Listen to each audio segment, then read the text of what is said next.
Bonjour.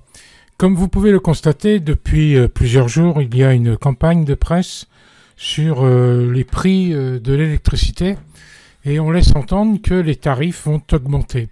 En réalité, cette campagne cache la demande des fournisseurs alternatifs de pouvoir acheter davantage d'électricité à EDF sur ce qu'on appelle le système ARENH, où en fait EDF est obligé de vendre aujourd'hui 100 TWh à 42 € du mégawattheure et les concurrents aimeraient bien monter à 150 TWh. Parce qu'en réalité, ce que vendent aujourd'hui les fournisseurs alternatifs, c'est de l'électricité qui bien souvent ils ont acheté à des prix largement inférieurs à ce que l'électricité est aujourd'hui. Si nous prenons par exemple des fournisseurs qui auraient acheté leur électricité 2 ans avant, c'est-à-dire en 2019, eh bien, ils achetaient l'électricité en 2019 pour pouvoir la vendre en 2021 à moins de 50 € du mégawattheure.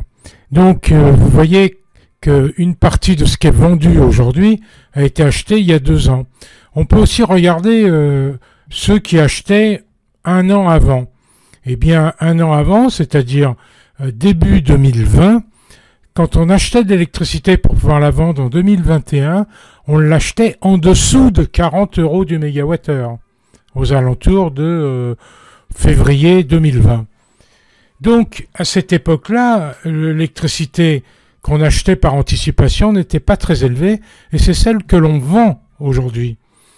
En fait, le marché spot qui s'emballe, c'est pour ceux qui n'avaient pas prévu les achats pour vendre aujourd'hui. Mais c'est surtout prévu pour ceux qui ne produisent pas d'électricité.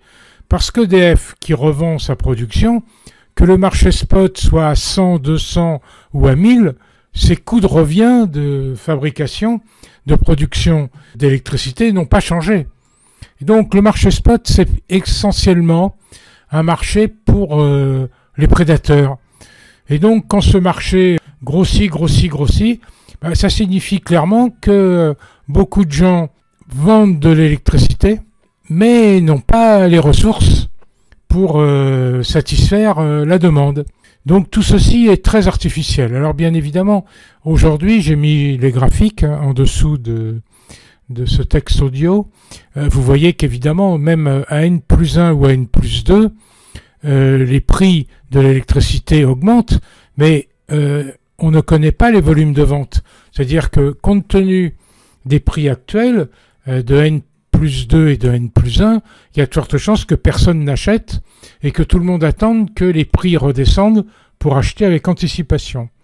Donc, faire croire aux gens que l'électricité va augmenter parce qu'il y a une flambée des prix actuellement est une erreur au moins pour 1 an ou 2.